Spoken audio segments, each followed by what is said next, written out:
So, we spent a little time this afternoon, and we were driving up Collins Avenue in Sunny Isles Beach.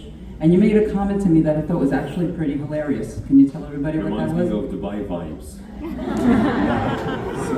So cool. I was in New York before I was in New York, and then I flew to Dallas, and then from Dallas flew here. And New York is so cold. We love cold. We're deprived of cold in the Middle East.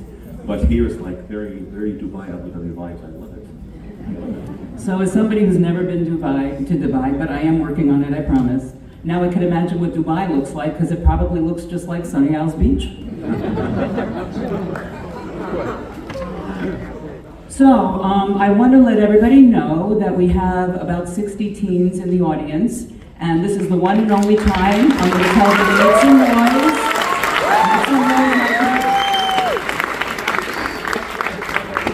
And that is the only time you're allowed to make some noise tonight, okay? So, except when it's Q&A, and I told you, Q&A, ask away. We'll get to that soon. So, what were you doing when you were a teenager? So, when I was a teenager, I was a very religious Muslim. As I said before, born and raised in Saudi Arabia. Both of my families are not radicals, really. But the education at that time in Saudi was so different from the education today. Now the Crown Prince is a young prince, the new Crown Prince, Prince Mohammed. He's very young, very active, and he is a reformer. He really moved things forward, and many of the things that we were indoctrinated with he removed. And he really introduced a new version of Islam that is very compatible with modern world. But late 90s, what I was indoctrinated with is different from what I see right now in the curriculum. So I grew up really hating Jews. And to make you feel better, Jews first, Christians second. So it's Jews first, Christians second, atheists, polytheists, communists third. What do they teach you about Jews? You should never take Jews and Christians as friends. Jews are the eternal enemies of Muslims. Jews are conspiring against Muslims to take their wealth. We believed in something called the Protocols of the Elders of Zion, Guilty as Charged, one of my favorite books when I was young. One of my favorite. Egyptian TV drama depicted Jews as evil, as those who are trying to come to our region to deploy a white colonialist European project that is called Israel. And I believe these lies. And I was so faithful to them. You have to know I was so religious that I memorized the whole Quran at the age of 17. I still have, you can clap. Yeah. I have the certificate in 1996 from Jeddah, from the school that I went to, that says Loay passed memorizing the Quran. But everything changed when I first had the encounter with a Jewish family in 2010. So everything changed by then. So let's unpack that for a minute, because basically, as you tell your story, you went from being a very radical, very devout Muslim to basically... Salafi is like someone who is like very strictly, the interpretations of the Quran, we should take it to the letter. And this is what we were taught, this is what I knew. So how did you go from that to being one of the most important influencers in the pro-Israel and pro-peace space? First of all, Baruch Hashem, it's God's word. I believe that God really, listen, I'm still a Muslim, and I really love religion, and I really love faith. And I say that this void should never be left, because, you know, spirituality and religion really feels a good, but you don't have to go all the way right or all the way left. It's something in the middle. I decided in 2010, I was 27 at that time. Now I'm 42. So at that time, I decided to learn French as a second language, because I was working in a multinational company as a software engineer, and learning French would, especially in that company, would give you a boost in your career. Like if you're working for Siemens, which is a Saudi-German company in Saudi, if you learn German, you would get a boost. So I was working in a Saudi-French company. So Loay, there is a program, it's called Host Family. You live with a family to improve your French, to learn French, and also to boost the language. And by coincidence, that family that I ended up with was Jewish. Never knew that, but it was like it was an eye-opening to me. And I still have the email from 2010 when I learned that they are Jews. I wrote an email to the school asking for a transfer because how dare you put me with a Jewish family? How dare you? And I wrote nasty things in the email. I want to say one thing: when these photos of the emails and everything, they didn't come out yet. I didn't show them up yet on social media, and maybe inshallah I'll put them in my next book. When these come out, I want you to know that I'm not proud of that person. I'm not proud of the person that I was, but I'm definitely proud of the person I become. Mm-hmm. So I really changed through dialogue, through discussions, and dismantling hate in that period of time that I spent in Paris with that Jewish family. And I always say I went to Paris to study French, ended up learning Judaism and Hebrew. But no regrets. It was it was a nice experience. It was a nice experience, really. So how did your family and your friends and your social circles, how did they deal with this journey that you My found mom, yourself God on? bless her, when I returned to Jeddah, I remember that I was having a discussion with her that I'm having at that time, 2011, like when I returned from 2010. 2011, it was the big boom of something called YouTube. And I was telling my mom that I'm spending more time on YouTube learning about Judaism, learning about Israel, learning about Rambam, Jonathan Sachs. Wow. And my mom was like, you are just under a silent fascination. It will just go away. Because I know you, because I was so religious, like very, very religious, anti-Jewish, anti-Israel. And I told her, but I have so many questions that I didn't find answers for. And I really feel that hate is consuming me. And I think it's not the only way, it's not the way forward. And she said 2 months, 15 years, and counting. 15 years and counting. But you know how I changed? It's not just emotional. No, it's because I really found the keys to dismantle hate that I was indoctrinated with. So I swallowed the evil of radicalization, but I also had the ability to expunge it. How did I do this? By learning more from the source, not from the adversaries. I learned Judaism from the source, from the Jewish source, not from the adversaries of Jews, the anti-Semitic Arab professors in the Gulf or in the Arab world. I also discovered so many lies that were told about the Jews. And I learned more about the history of Israel. Even though Israel, I really believe that it was a good state in 2016 when I learned that many Israelis are Arabs and Muslims. We are not taught that. We would never hear that in Al Jazeera. Israel is a Jewish state, which is correct, but they forget to add one thing: it's not exclusive to Jews. There are 2 million Arabs who work, who live in Israel, who are Muslims and Christians and Israelis. They always drop that part. I found so many things missing in a puzzle, and I connected the dots, and this is how I changed. It was not because of the family in Paris who were so good in cooking, which is true. It's not because of the jahnoon every Saturday. No, it's because really, like, I believe even when I hated Jews, I was searching for God, and I believe He touched my heart. After 2011, I started my media career in Saudi, and it was a very successful career. And I always say, thank God. Really, it's God who made things work.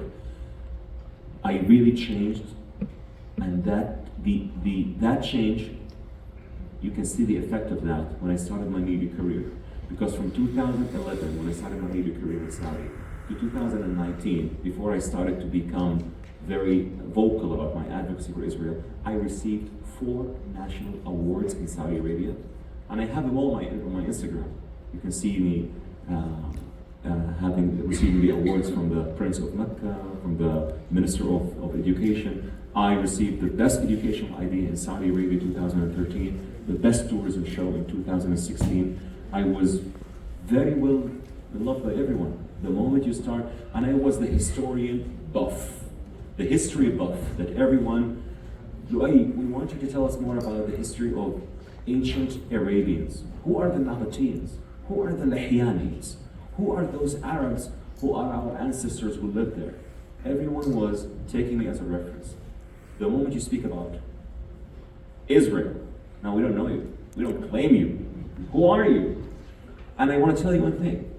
I started to speak about Israel from a historical point of view when the current administration, in its first term, moved the embassy to Jerusalem. I wrote a tweet why Jerusalem is so significant to the Jewish people and why it's not significant to us as Muslims, historically. Because Jerusalem was never significant to us. Jerusalem gained its significance only after the Crusades.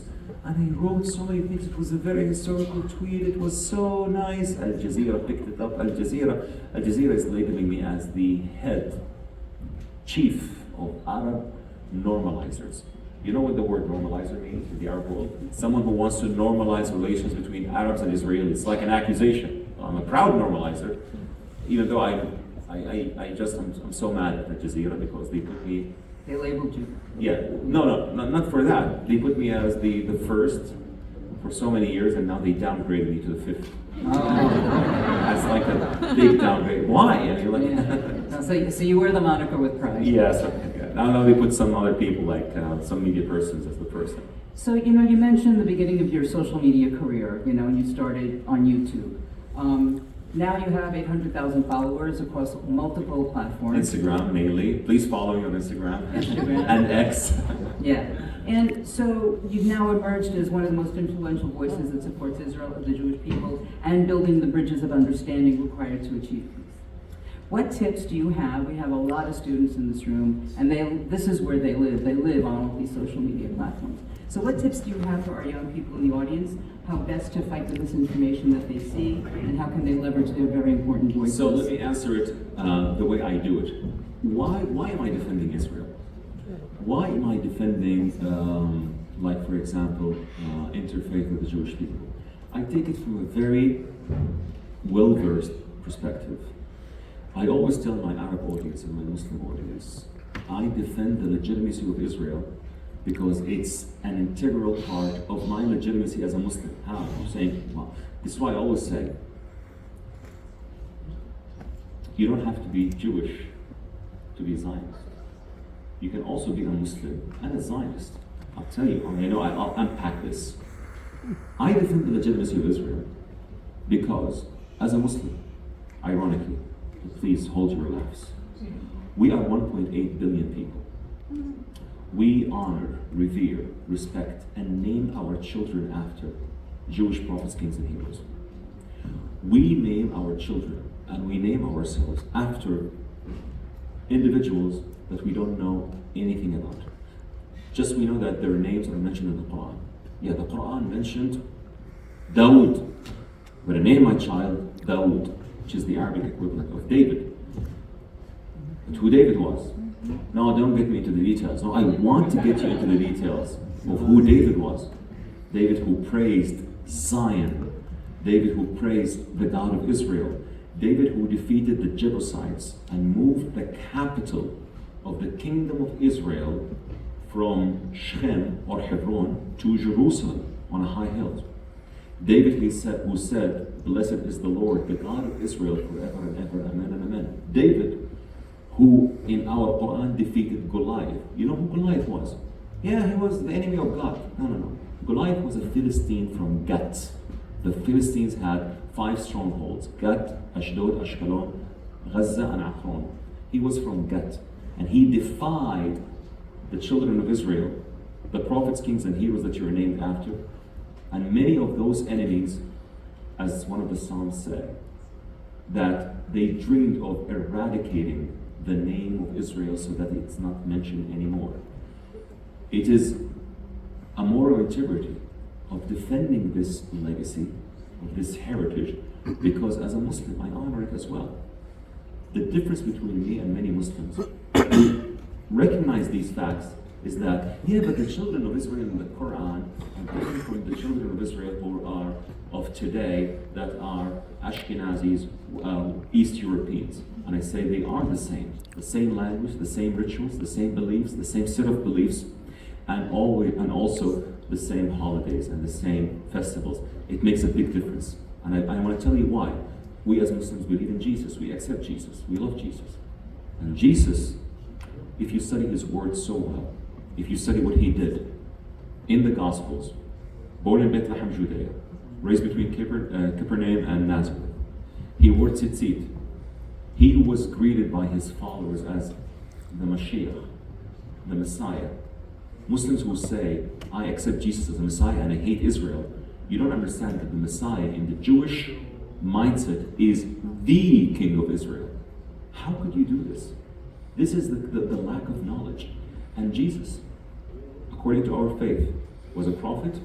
You know how many Jewish holidays he celebrated? All. But there is one significant. The most Zionist holiday, Jesus celebrated it. You know what that is? Hanukkah. It's called in the Gospel the Festival of Dedication. And what is Hanukkah all about? Hanukkah is about a Jewish family, it's called the Maccabi or the Hasmoneans, who defeated the Seleucids. Who are the Seleucids? Alexander the Great died. You have the Egyptian Greeks, who are called the Ptolemies, and the Levant Greeks, who are called the Seleucids. So one of them is called Antiochus. He defied the Jews, and he said, I will Hellenize the land of Judea. And some Maccabees stood against it and said, this is our land, and we will fight for its sovereignty. So Hanukkah is not just a religious holiday, it's a religious and a political holiday. And Jesus celebrated it.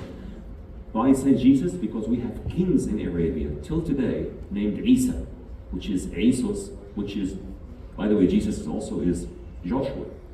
And I keep this, but this is how I defend the legitimacy of Israel.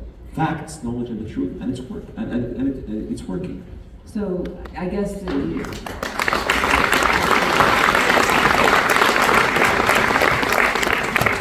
number one tip is knowledge, awareness, know who you are, and know how to explain it. Yes, you have to know how to explain it, and you have to be proud of your identity. And you have to be also proud of being a Zionist, because Zionism is not racism. It's, you know what Zionism is in one single line. I can define Zionism in one single line, not two, three, one. The right of the Jewish people of self-determination in their ancestral homeland, period. Why would it? Why would a Muslim have a problem with this concept if he's named after all of these Zionist prophets? By the way, you know one of the most Zionist prophets that many Muslims are named after? Yunus. You know who Yunus was? Yunus comes from the Greek name Eonas. Eonas comes from the Hebrew Yonah, which is a dove. And he was a Zionist. I'll tell you what do I mean by a Zionist. Yonah, when he received the command of God to go to Nineveh, the capital of Assyria, he said, how could you ask me to go to the capital of my enemies, Assyria, and ask for the repentance, and I know that you would forgive them. I'm not going to go. And he escaped. He wanted to go all the way to Tarshish, modern-day Spain, because he was so proud of his identity. And yes, we love Yunus. My kid's name is Yunus. We love Yunus, but we don't know anything about him, and don't get me into the details, Loay. I love Yunus and that's it. No, you have to know. Knowledge is very important. And if you ask me, I dismantle hate with this kind of knowledge, and I realize how common, what are the commonalities that we have with our Jewish brothers? It's tremendous, enormous. If someone has a bird-eye view, seeing Muslims and Jews fighting, and having the understanding of these commonalities, he would say, why are these two madmen fighting? Why these two madmen are fighting? We have all of these commonalities. But of course, you need to have the inner battle, just like I had it, between what you were indoctrinated with and facts. And you need to have the courage to say, many of things that I was indoctrinated with are wrong. And I had this courage.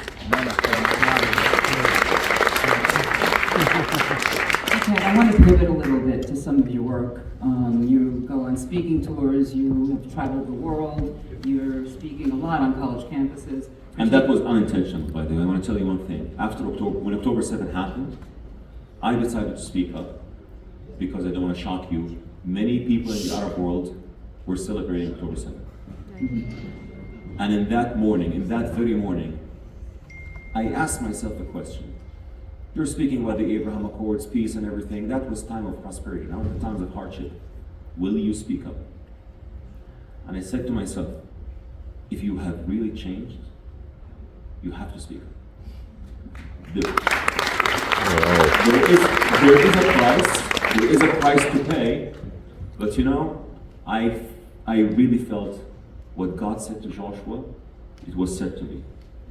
You know, one of the greatest verses in the entire Tanakh, the first passage, when God said to Joshua, that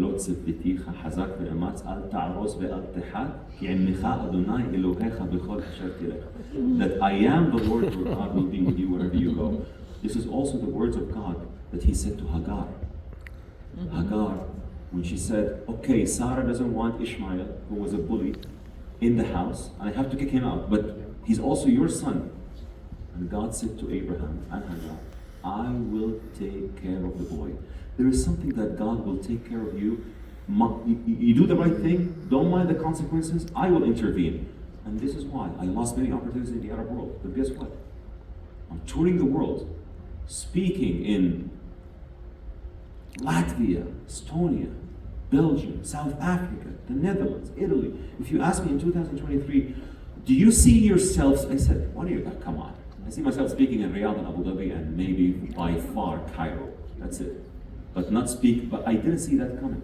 So God closed so many doors, but he opened more windows. I'm so grateful that he did that. And now I'm here in Miami. And we are thrilled to have you. I'm so honored to be here. And thank you all for coming. I don't take things for granted, and I really appreciate it. So, especially in the wake of October 7th, what are you seeing on college campuses? And that's question one. And then question two, because you've traveled all over the world on college campuses and beyond, to Jewish audiences and non-Jewish audiences, do you see any difference between what's happening in Europe and what's happening in the United States? Yes. So in the United States, it's not as bad as Europe. Europe is, especially some countries in Europe, lost cause. Can everybody hear him okay? Yes. Yeah. Okay. So I want to say one thing. What really, what I noticed in so many college campuses here in the US, that with all due respect, many white American Gen Zs think that they know the Middle East far better than Middle Easterns. And I keep telling them, you're wrong. You don't know the Middle East far better than we do. You've never been to the Middle East. You don't know the ideology of Hamas, like someone who was indoctrinated with it and defeated it. No, they are I was told that in Providence, Rhode Island University. No, they are freedom fighters. Have you read their charter? Yes, I have. I asked one student to show me the charter of Hamas, and they showed me two links. You know, it's not only that I know that they have a charter. I know that they have a watered down one and the original one. I said, show it to me. He showed it to me. I said, you haven't read it. No, it is here. This is it. No, it's in English. You have to read it in Arabic. You have to understand how evasive they are. You have to understand that they are not fighting for a piece of land. They are not fighting for peace. Of course, for peace, according to Hamas, they want peace. But their peace is the annihilation of Israel and the Jewish people. But they are fighting because they believe that when you kill Jews, you will be rewarded. And many Americans, with all due respect, in so many different campuses, they don't get that idea. And this is why I always say to them, maybe now you condemn Israel. Maybe now you condemn the IDF. But take it from someone who knows so well. There will come a day where humanity will clap for those heroes who fought those monsters in Gaza, and they will realize that Israel was not fighting on its behalf. It was fighting on behalf of humanity.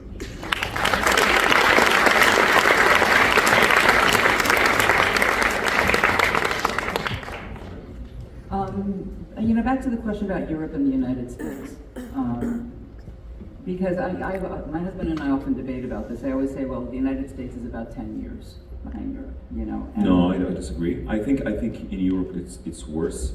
And it's so annoying that many people here in the West don't get the idea that there are people who are misusing the liberal freedom that you provide. And they are using this liberal freedom to destroy the society from the within. I'll give you an example. Hamas, when they reached power in 2006, they used democracy. They won. They used democracy as a ladder. As soon as they reached the top, they threw the ladder away. No more democracy, and we'll do also a coup d'etat against Fatah. And when Saudi intervened to group the two groups to have a unified government, all the efforts were futile. Many radicals who come here to your country and to Europe are applying the same methods. And I don't want to get into politics, but many leftists don't get it right. And they think because many of them are good humans, they have good hearts, but it's not in the right place. This is why I always say to them, I say to American students in campuses, I appreciate that you're showing empathy to the Palestinians, and I do as well. The Palestinians are not my enemy. Hamas is, radical Islamists are, Islamic Jihad is, these extremists are, because with all due respect, I know them far better than you do, and I empathize with the Palestinians, and no one would want to see Gazans die and everything, but the conditions that Hamas created in Gaza made it impossible not to have collateral damage. And one is too many. I understand that. And I say it with a heavy heart that it saddens every single one of us when we see innocent people die. But let's put the blame on those who deserve to be blamed. And I said it in the European Parliament. I am not going to fall into this fallacy of saying, yeah, I blame Hamas and I also blame Israel. Or in specific, I blame the Prime Minister of Israel. I said, no, I'm not going to fall into that. If you all decide to choose the Prime Minister as a scapegoat, I'm not going to do this, because you have to provide me another solution. What would you do? How would you act? How would you take a decision? I'm not saying that the IDF is not making some mistakes, but I'm just saying, overall, this war is a justified war. It's a war that Israel didn't ask for, didn't want, and didn't start. And I'm not going to fall into this, we have to blame both sides to appear cool. No. My moral compass is correct. Is in the right place. The blame should solely be on Hamas. And I had a debate in North Texas University 2 days ago with a Muslim student who said, okay, I blame Hamas and I hate Hamas and everything, but you have to also blame the Prime Minister. I said, no, I'm not going to do it. I'm not going to blame the IDF as well, because it's not a war that they started. It's a war that Hamas has to solely be blamed for.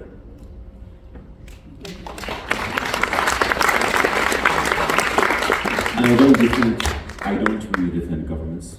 I will say I defend the legitimacy of Israel. My problem with my surroundings, the biggest misinformation that people have about Israel in the Arab world, is not this prime minister or that prime minister, is the idea that Israel is legitimate. And I will fight for this, and I will take this fight till the end of days. Israel's legitimacy should never be questioned.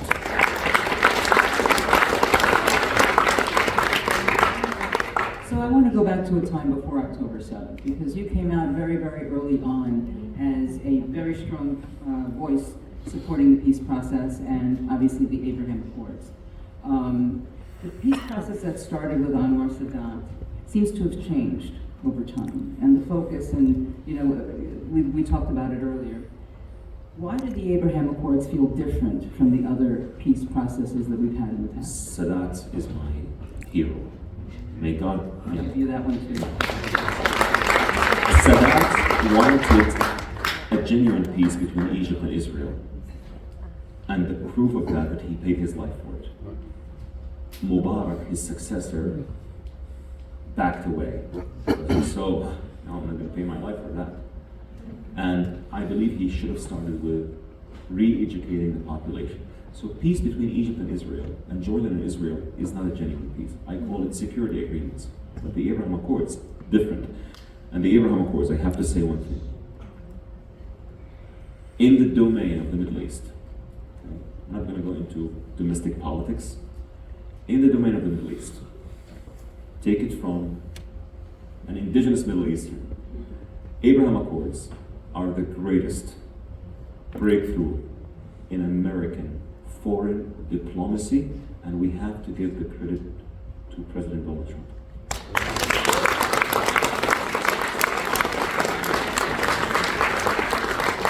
I don't want to get very political, but I'm talking about the domain of the Middle East. I'm not talking about other domains. But for us, President Trump and his team, Jared, Avi Berkowitz, and the amazing people who worked on that, first of all, God bless them for honoring Abraham. They didn't call it normalization deals. They didn't call it the UAE-Israel Accords. They called it Abraham. And that is so significant because Ishmael and Isaac did not communicate in their adult life. But they reconciled when Abraham died. When Isaac wrote to Ishmael that our father passed away, they both buried him in Hebron, Khalil. And the Abraham Accords form some sort of a reconciliation of Muslim-Jewish relations. And I wrote a post the other day when Jared Kushner talked about the importance of this Muslim-Jewish reconciliation, because the Abraham Accords, as I told you, is people to people. And you know when I really realized that? When I saw one of my cousins from Saudi sending me a video on Instagram, and I pinned his video. He said, Loay, because of your videos, I want to tell you that I'm going this Friday to Dubai to have a Shabbat dinner with an Israeli Jewish family that I got to know in JITEX forum in Dubai, and now we are friends. This is what the Abraham Accords do. They bring people-to-people relations. And even though we had this ugly war that Hamas started and should be solely blamed for, the Abraham Accords withstood. And because of the Abraham Accords, the UAE leveraged that by sending more aid into Gaza, because you need to have a better coordination with Israel, and built a field hospital for that. So for me, the Abraham Accords, this is why I always said I'm a big defender of the Abraham Accords, because I see the Abraham Accords are the future of the Middle East. And Abraham, that was named, that these accords were named after him, would look down to his children, be proud of seeing them working on their commonalities rather than fighting over their differences.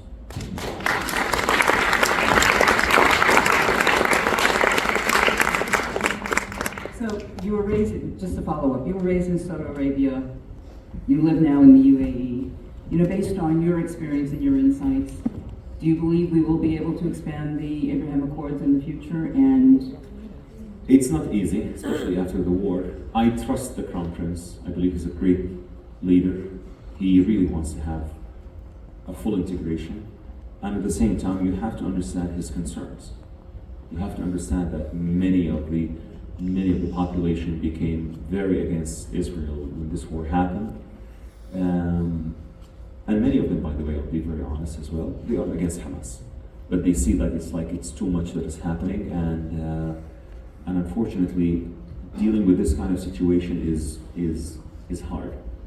Let me say it again. I am optimistic, but I'll tell you why. And the last political comment that I'm going to give, because our Middle East is a tough neighborhood, very tough neighborhood. For this tough neighborhood to work out so good, you need to have a tough president in the White House, and we have one.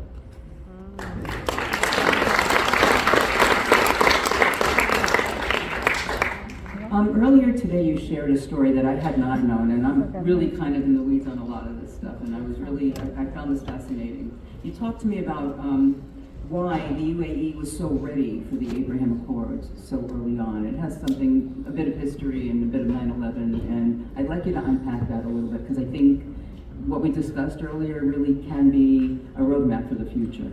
So the president of the UAE, Sheikh Mohammed, in 2002 he was the crown prince, and he asked about the perpetrators of 9/11. There were 19, 15 from Saudi, 1 from Egypt, 1 from Lebanon, and 2 from the UAE. And he said, why 2 are from the UAE? I want a thorough investigation.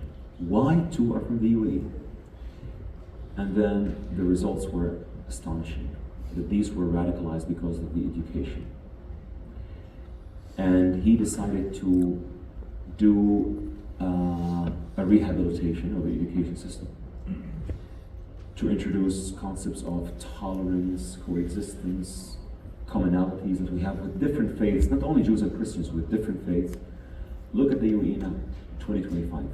You have a Hindu temple, you have a Jewish community, many communities with an S plural. You have the Chabad, you have the Ashki, you have Eastern, you have many Christian denominations, you have 200 plus nationalities working in peace and harmony. Personal freedom in the UAE is untouchable.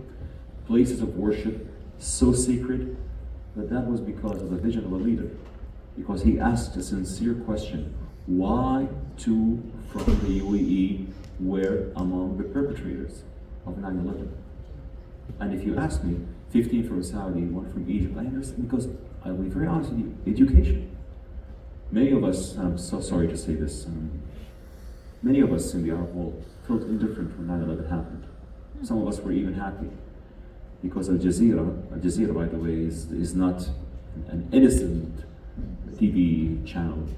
Al Jazeera made us believe that this was an attack against the imperialist power in the the imperialist power that wants to take the wealth of the Middle East, and didn't defend the perpetrators directly, but this is how it was depicted. So it was a decision by Sheikh Mohammed, and he succeeded. And the UAE will play, I'm so sure, will play a big role in de-radicalizing Gazans when things settle down. But if you go to the UAE and you see how people are welcome even to the mosque of Sheikh Zayed, people have this big or this great freedom when it comes to religious freedom. It was a decision based on thorough investigation, and it led to education curricula. This is why I always say to our dear Palestinian brothers, we have to do 2 things. Top-down change, which is fast, by finding a Palestinian leadership that is willing to live side by side with Israel, accept Israel as a Jewish state, and stop teaching their population hate. And second approach is the mid-long term, just like the UAE did, education curricula. They have to change.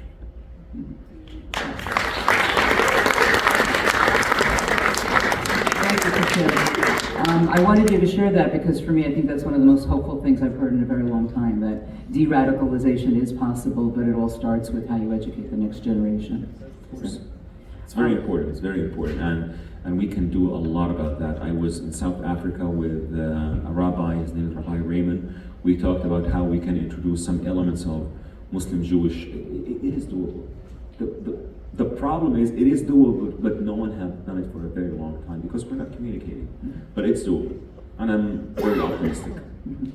So, I understand you were in Israel post October 7th, and you 7 times. Huh? Several times. Yeah, me too. And an experience that we both share is being in Kibbutz Be'eri very, very early on in the aftermath of October 7th. So can you share a little bit about that experience and how that impacted your thinking? Let me tell you the first thing that impacted my visit to Israel. As soon as I landed, I was welcomed by a missile from the Houthis. A missile from the Houthis. My husband and I call that the Chokh delivery. Chokh delivery. So what did I do? I went to a safe room. I went to a shelter. You know what I realized? Wow, this is a country that is very protective of its citizens, visitors, that it built shelters for them. I hope, or I wish that Hamas would have built shelters for the Palestinians. And when they were asked, why didn't you build shelters for the Palestinians? Or why didn't you hide the population in the tunnels? You know what they said? the tunnels are for our fighters, but the population of Gaza is the responsibility of the United Nations. I'm not kidding. This is a very straightforward statement by a leadership that shows you they don't care about their people. But Israel, I felt, even though I'm not an Israeli, I felt that, wow, you cannot defeat those who celebrate life. And those who celebrate life, like the Israelis, should know that they will never be defeated by those who worship death, like the Houthis and Hamas. That is the first feeling that I got, that Israel really values lives. And also when I went to Be'eri and I went to the supernova, also devastating. I wasn't very surprised of when I heard some testimonials from people who were there, because I said, I know how these people think. I know how Hamas fighters, when they invaded Israel, it was not about free. By the way, October 7, FYI, you have to know, October 7 was orchestrated for one single reason: to torpedo the upcoming peace between Saudi and Israel. Simple, basic, and elementary dot. Sinwar knew that this would lead to that, and he said it's worth it. You know why? Because he knew if Saudi normalizes, worldwide, many other Muslim countries will follow suit. And he said it's worth it, it's worth the price. But he doesn't care about his people. They don't care about their people. And many people are opening their eyes when they see now Hamas torturing their own people in Gaza, without trials, without prosecution. It's just like, public execution.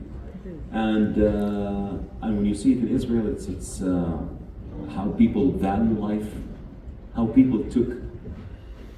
Also, my first visit to Israel, I visited the Peres Center, and I said, Wallahi, big respect to Israel, big respect. You know why? In Peres Center, I saw the innovations that Israel gave to the world. It is absolutely unbelievable. A country of the size of New Jersey gave the world cherry tomatoes, gave the world the most used navigational app in Saudi Arabia, Waze, gave the world USB, gave the world the application that is considered the foundation of so many messaging apps, ICQ, gave the world Filicam. A country of the size of New Jersey gave humanity a lot. And because Israel is so humane, it will prevail. It is humane to a level that they treated Sinwar.